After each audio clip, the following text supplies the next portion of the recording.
नारायण, ये संसार की वस्तुएं तो चुटकियों में प्राप्त हो जाती हैं, परंतु इन संसार की वस्तुओं को छोड़ने में बहुत समय लगता है। नारायण, भगवान स्वयं कबूल करते हैं कि बहुनाम जन्मनाम अन्ते ज्ञानवान मां प्रपद्यते वासुदेवं सर्वविधि स्वमहात्मा सुदुर्लभम। बोले बहुत जन्मों के बाद जब आप लगे हुए हैं संसार की आसक्ति को छोड़ने के प्रयास में, काम क्रोध लोभ मोह मद और मत्सर ये सबसे बड़ी बाधा है नारायण। ये परमात्मा से मिलने नहीं देते, आड़े आ जाते हैं समय समय पर। इन सबको निकालने के लिए शास्त्र तो अनेक प्रकार के रास्ते बताते हैं, जिनको कि सुनने का मन तक आपको नहीं करता है, करने की बात बहुत दूर की रह जाती है। परंतु ये सब चीजें भी कह रहे हैं कि गुरुजनों के सानिध्य में यदि आप रहें, जैसे कि आप लोग 8-9 दिन से नारायण भगवान शंकर के सानिध्य में इस कथा वार्ता के माध्यम से जुड़े हुए हैं, ऐसे रहने पर भगवान कहते हैं कि एतत् सर्वं गुरु भक्त्या, भगवान की भक्ति करने से ये सब चीजें अनायास आपको प्राप्त हो जाती है। ये काम क्रोध आदि जो है अपने आप छूट जाते हैं नारायण। बोले कैसे? व्यवहार में भी आप देखिए नारायण, आप घर पर या इधर उधर कितना भी कामनाएं करते होंगे, ये मिले वो मिले वो मिले वो मिले, और यहाँ यदि कामना बैठे में आपकी हो रही है, इतना ही हो रहा है कि बढ़िया कथा सुनने को मिले। जो भी कामना है वो सद्वृत्ति के रूप में है, उतनी देर तक जितनी देर तक कि आप कथा में बैठे रहते हैं। ऐसे गुरुजनों के पास में रहने पर नारायण, पहले के लोग चातुर्मास में भगत लोग रहते थे 2-2 महीना, कारोबार संसार और बढ़िया चलता है, परंतु अपने मन का खटका निकल जाता था कि मैं चलाने वाला हूँ, और बढ़िया चलता है नारायण। कामनाएं उधर की सब छूट जाती थी। एतत् सर्वं गुरुर्भक्त्या, गुरुजनों के पास रहने के बाद नारायण कामनाएं अपने आप खत्म हो जाती है। क्रोध की बात आती है नारायण, ये क्रोध को निकालने के लिए भी कई साधन शास्त्रों में बनाए हैं। त्रेता में तो कोप भवन ही बनाया जाता था नारायण, वास्तुकला के आधार पर। ये जो बिल्डिंग बनाने वाले बिल्डर इंजीनियर लोग होते थे, मकान में जैसे आप भोजनालय रखते हैं, किचन, हर चीज का कमरा, सोने का, रहने का, मालिक का रहने का, देवता की ठाकुरबाड़ी, ऐसे ही तो कोप भवन, एक कमरा गुस्सा करने के लिए भी बनाया जाता था। इधर उधर गुस्सा न करके उस कमरे में जाने तक आधा गुस्सा तो आपका वैसे ही निकल जाता था, और उस गुस्से में जाने के बाद, उस कमरे में जाने के बाद, जिससे कि सबका भला होने वाला है, वही वाणी, वही गुस्सा, उतना ही गुस्सा आपका शेष रह पाता था। यहाँ तो कह रहे हैं एतत् सर्वं गुरुर्भक्त्या, गुरुजनों के सानिध्य में रहने पर कितना भी होगा नारायण, आप गुस्सा रोकने का प्रयास, बच्चा है उत्पाद कर रहा है और सत्संग में बैठे हैं, बड़ों के पास बैठे हैं, तो बच्चों के साथ में भी क्रोध या ये कहो कि कोप कहीं कोई नहीं करता, भाई इतना ही संकेत करेगा, और उसको अंदर का अंदर ही, बच्चे को झापड़ छापड़ कुछ नहीं, कितना झगड़ा हो जाए तो क्रोध बड़ों के सामने नहीं आता, दब जाता है नारायण। लोभ की जहाँ तक बात है नारायण, लोभ को छोड़ करके आप सत्संग में बैठे हैं तो केवल मात्र ये लोभ है तो भगवत वचनों को सुनने का, वहां यही सिखाया जा रहा है कि लाभात लोभो प्रवर्तते।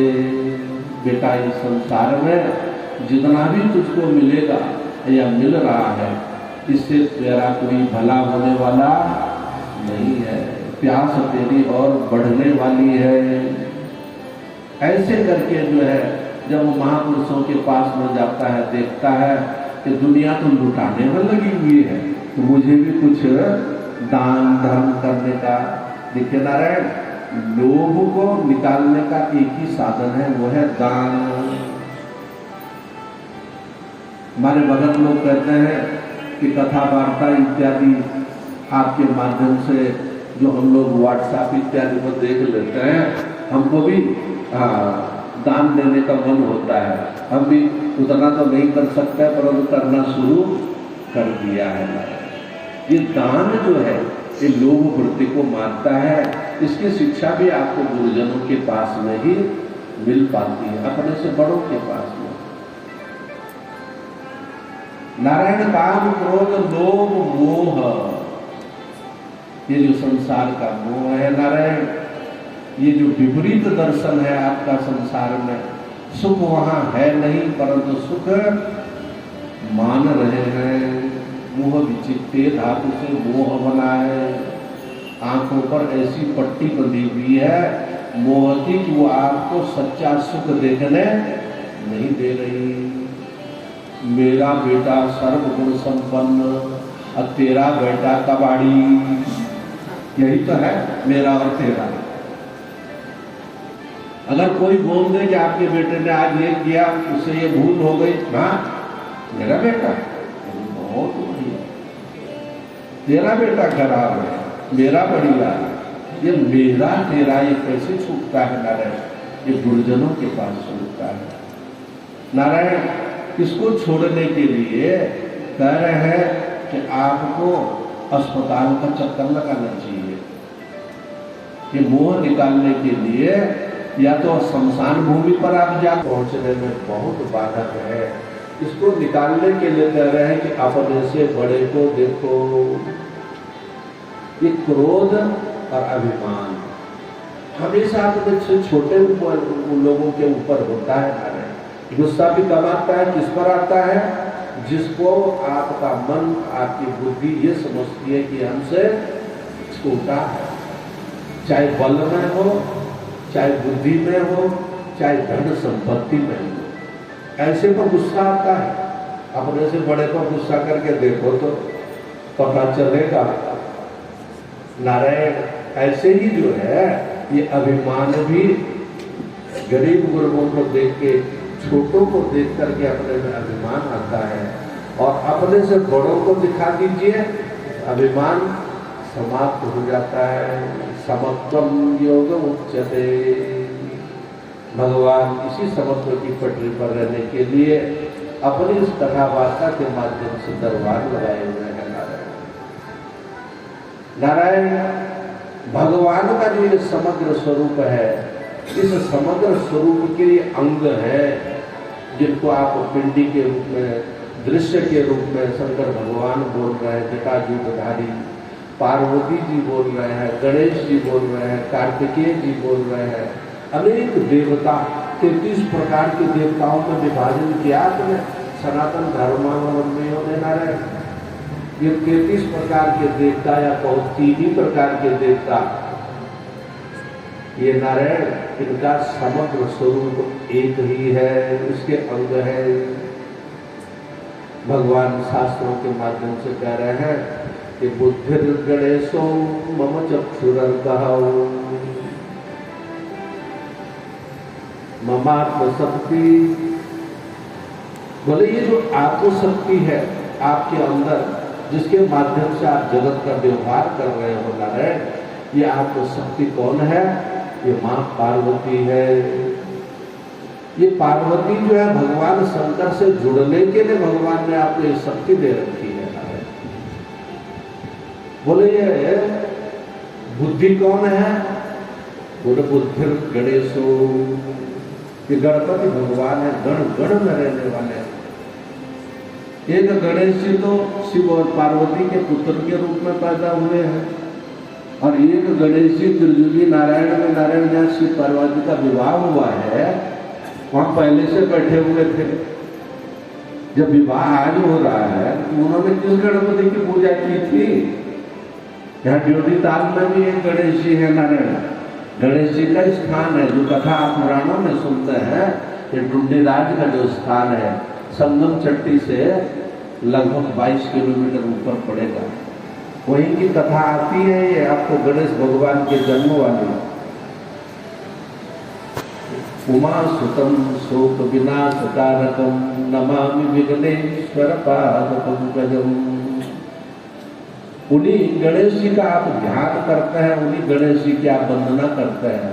गजाननं भूतगणादि सेवितम कपित्थ जम्बो फलचारुभक्षणम् उमा सुतम शोक विनाशकारकम नमामि विघ्नेश्वर पाद पंकजम। गजानन है उनका, गज माने हाथी की तरह मोह है, जिनका हाथी का स्वरूप आत्मक मोह है, ऐसे गजानन भगवान को बोले। कपित्थ मन कैर्थ का फल, हाथी जब कैर्थ का फल खाता है ना, इसी की तरह होता है, बेल की तरह। बेल और कैर्थ में बाहर से देखने में कोई अंतर विशेष नहीं मिलता है। वह हाथी खाता है तो फल जो का त्यों रहता है, अंदर का माल गायब। कपित्थ जम्बो, जामुन भी बहुत प्रिय है हाथी को नारायण, इतनी तादाद तो मिल ही नहीं पाता। कपित्थ जम्बो फलचारु भक्षणम, जैसे आपने अपनी अपनी पसंद होती है भोजन की, ऐसी गजानन भगवान जो है, जो शिव और पार्वती के द्वारा उत्पन्न हुए हैं नारायण, वो गजानन भगवान सुंदर मस्त रहते हैं। जब उनको जामुन मिल जाए, जब उनको कपित्थ मिल जाए, कैर्थ मिल जाए, फलचारु भक्षणम। आगे कहा कि उमा सुतम, अरे वो तो दोनों के सुत हैं, वो तो उमा के भी हैं और शंकर भगवान के भी हैं। तो वहां विशेषण क्या लगाया है? उमा सुतम शोक विनाश कारकम, बोले उमा के ही सुत हैं। वास्तव में बात भी आप कहानी के रूप में कथानक कथा आते हैं नारायण शिव पुराण में, कि उनको हाथी का मोह लगवाया था।